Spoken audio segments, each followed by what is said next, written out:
welcome back to Pokemon episode summaries. Today, I'll be doing episode 116, The Underground Roundup. Ash and the gang had been dropped off by Officer Jenny's boat on an island known as Hamlin Island, as it was supposed to have a ferry on it that could take them back to Pallet Town, which they desperately needed due to not having Lapras anymore. Ash and Tracy were particularly excited to get back to Pallet Town, with Tracy excited to meet Professor Oak in person, and Ash excited for all the meals his mom would cook, such as her special deep dish chili dog and pizza pot pies. Ash and the gang were currently walking on the outskirts of the island when they finally reached the entrance to the main city. However, it appeared to be blocked off by a warning sign saying that it was too dangerous for outsiders to go in. Tracy was like, well, I think we should just break the law and enter anyways, because how else are we going to get into this fucking city? Ash was about to agree when suddenly they saw an explosion, which aftershocks proceeded to destroy the bridge on the other side of the warning sign anyway, so even if they walked past the warning sign, they'd have no way of getting in. Curious what caused the explosion, they gladly find another way to enter the city, being a rowboat which they ride across the water. Why didn't you think that before, trying to break the law? Who knows? When they reach land, they enter the city, only to find that there's not even any people there, and it's completely empty. They continue on anyways, and manage to locate the ferry station, although there's no employees working there either, and the door to actually get to the ferry was locked. Ash and the gang talk about the bad fucking luck they were having this episode, and how it seemed like they may never be able to get back to Pallet Town, and as they were distracted talking, Togepi took the opportunity to wander out of the ferry station, and it eventually stumbles into an alleyway where it meets a Voltorb. The Voltorb initially rolls away, so Togepi just follows it down the alleyway, seeing it as a fun game, being as naive as it was. Soon after, Misty finally notices that Togepi had wandered off, and obviously panically runs looking to find it, and eventually they stumble across the same alleyway, where they see Togepi playing with Voltorb by bouncing on its head. Ash uses his Pokédex on the Voltorb, which tells him that the Voltorb could explode without warning, and Ash and the gang panic at this, even though they should have already known this by now. They've encountered Voltorb and Electrode multiple times. Who knows, maybe they just fucking forgot. Obviously not wanting Togepi to be blasted to smithereens, Misty tries to pull Togepi away from the Voltorb, but Togepi was having too much fun, and it tries to pull Voltorb with it when it gets pulled away. As Misty worries how to get Togepi to come with willingly, and let go of Voltorb, Ash reminds Misty to be careful, as in all of their previous encounters with Voltorb or Electrode, they never seem to be alone. They always seem to be in groups. As if on cue, a pack of Electrode then reveal themselves, with Ash scanning the Electrode on his Pokédex. It tells him that when Electrode were sparking, it meant they were about to explode, and coincidentally, these Electrode were sure sparking, so Ash and Tracy tried to sneak away, also trying to not anger the Electrode, which would just set off their explosion faster. But Ash and the gang just weren't having a lucky day, it seemed, as a gust of wind then blew down a nearby sign, which landed on one of the Electrode, angering it and causing it to explode. After one exploded, this caused the rest of them to explode as they were all startled by the explosion, and it just turned into one huge clusterfuck explosion. This in turn alerts more Electrode to Ash and the gang's location, because there was just seemingly infinite Electrode in this town, so Ash and the gang run the fuck away, only to be surrounded by even more Electrode all around the city. They literally had nowhere to go, and were about to die, when suddenly, they finally get a Deus Ex Machina moment, when a man in a cowboy hat named Poncho shows up. Actually, I guess he was probably wearing a fucking poncho, but a man shows up, and he sends out his Diglett. Not just one, but a whole fucking group. Ash scans the Diglett on his Pokédex, and it tells him that they like to dig tunnels under the surface, and as if on cue, that's what these Diglett are then ordered to do by Poncho, as the Diglett dig underneath the Electrode, sending them into little underground holes where they're able to explode safely and not damage anything. Poncho then asks Ash and the gang to follow him, and they accept, likely trusting him a little bit because he just fucking saved their lives. Poncho leads Ash and the gang to yet another abandoned building, and Tracy asks him why the fuck the island was deserted in the first place.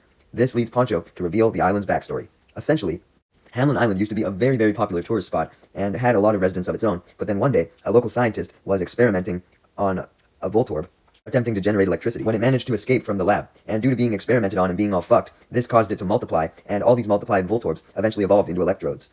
It eventually came to a point where the Electrodes just kept fucking multiplying, and there were so many of them that it outnumbered the people population. There just wasn't enough space on the island for all the Electrode and all the people, so the Electrode began to get a little claustrophobic, and this caused them to get angry and explode everywhere, bringing utter destruction to the city, and also presumably utter death, but apparently a lot of the citizens just left in fear, although I'm sure quite a few of them died. This leads Ash to question why the island was known to have a ferry if there was no one around to pilot it, with Poncho simply arguing that anyone who heard about the ferry must not have also heard about the town's current state. So yeah, essentially, Ash and the gang's entire reason for being here was now pointless, as the ferry didn't even work, since there was no one to drive it. Tracy then questions why Poncho was still on the island if everybody else had left, and Ash jumps in, stating that it must be because Poncho was a thief, and he wanted to steal the rest of the island's resources. Really, dude, you're gonna accuse him of that right after he just saved your lives?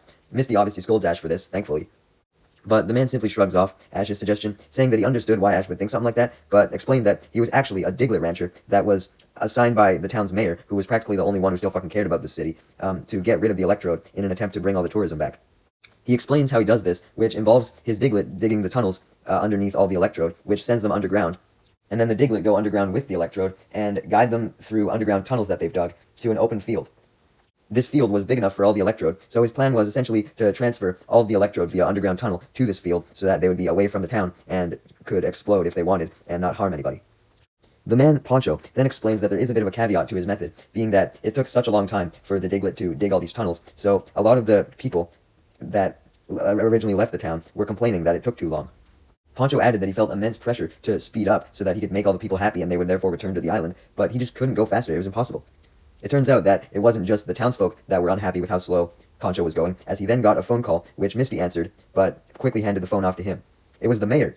Sure enough, the mayor said that he believed Poncho's methods to be too slow, and that today was his last day to successfully get rid of the electrode, otherwise he would send in someone new to take care of the situation. Poncho was already pissed the fuck off as he slammed down the phone, but he got even more pissed off when a loud rumbling could be heard. He believed that this was even more of those damn electrode exploding, and immediately ordered Ash and the gang to follow him outside so they could investigate.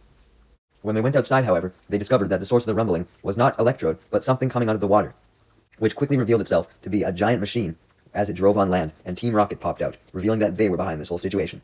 Ash and the gang questioned why Team Rocket were in an abandoned place, leading Team Rocket to reveal that their machine was known as the Electrode Exterminator because they were the new people that the mayor had hired to exterminate the electrode, adding that they just so happened to come a day early, and explaining that with their Electrode Exterminator machine, it would cause the electrode to explode, thus rendering them helpless so that they could capture them, which was the entire reason why they had agreed to exterminate the electrode, so that they could easily capture a whole bunch of them, and also get paid for doing so.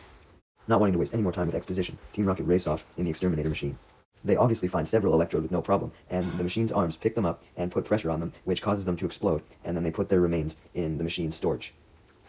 Ash and the gang, along with Togepi and the Voltorb, can only watch in horror as the electrode are all scooped up into Team Rocket's machine. However, a whole bunch of other electrode then band together to try and stop Team Rocket on their own, surrounding them.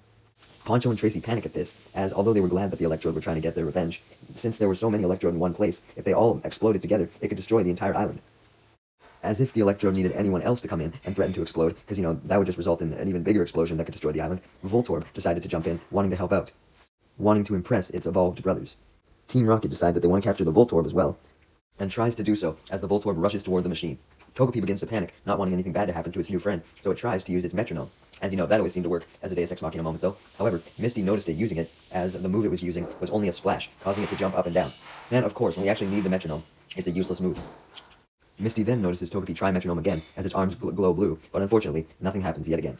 Despite this, Misty was just happy to finally be able to fully see Togepi try and use metronome, as now she had proof to Ash and Tracy that Togepi was actually able to learn moves. Unfortunately for Misty though, she was still the only one to see Togepi try and use metronome, so Tracy and Ash still didn't believe her, claiming that Togepi was still too young to learn any moves. But really, I thought Pokemon knew moves as soon as they fucking hatch.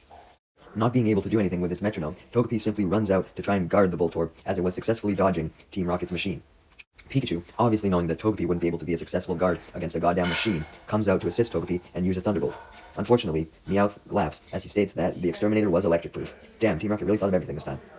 With none of the three Pokemon able to do anything to defend themselves, Team Rocket happily decides to try and capture all three of them, especially Ash's Pikachu. However, before they could go in with the machine's storage bin, Poncho gets angry and sends out his Dugtrio to finish off Team Rocket. He didn't want Team Rocket to mess around with the electrode anymore, and he also wanted to get back at them for trying to steal his job. As Ash scans the Dugtrio with his Pokedex, Poncho orders it to dig a massive hole underneath Team Rocket's machine, which sends Team Rocket's machine plummeting underground, severely destroying it. With Team Rocket now dealt with, Poncho knew that he only had a little bit of time left to complete his plan, so he sent out his Diglett and had them immediately dig some tunnels underneath all the electrode, sending them all underground into the tunnel system that he had dug. The Diglett then joined the electrode underground and act as their guides, guiding them through the tunnel, as they pushed Team Rocket, who had landed in the tunnel as well, along with them. Soon, they all reach the end of the tunnel, leaving Team Rocket back there as they go outside, entering the open field. While they made the journey, Poncho had also taken Ash and the gang to the open field in his Diglett hot air balloon, so that they could watch as all of the electrode came out of the tunnel and into the meadow. And what a beautiful sight it was, as now all of the electrode were happy and not at threat of exploding. And even if they did, they wouldn't harm any humans in the process. Nor would they harm the other electrode because there was plenty of space. As for the Voltorb, it decided to stay behind in the field with the electrode as well, wanting to be with its brothers, but this upset Togepi obviously, as Togepi viewed it as its best friend. Togepi got to the point of tears, leading Misty to pick it up and comfort it, explaining that sometimes friends had to part, but that didn't mean that they couldn't be friends in spirit. And they could still meet again eventually if the gang came back to visit. Togepi was still sad, but it let Voltorb go, as Voltorb explained that it really wanted to, and Togepi didn't want to upset its friend. The two said one final goodbye, as Ash and the gang and Poncho left the field, and Voltorb went further into the field. Hopefully they eventually meet again. With the electrode gone, by the next day, the residents all already began to return to the city, including the ferry workers and construction workers, meaning that the ferry would be operational again, and the bridge could be repaired, so tourists could come in. Ash and the gang make their way to the ferry, with Poncho seeing them off.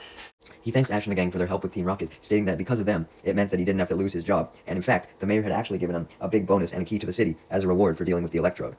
Misty tells Poncho that Poncho was the real hero, as he was the one who did most of the work with his Diglett and Doug trio, but Poncho embarrassingly shrugs it off, not wanting to take more credit than he felt he deserved. However, Ash told him to take all the credit he wanted, because he was their hero. Aww.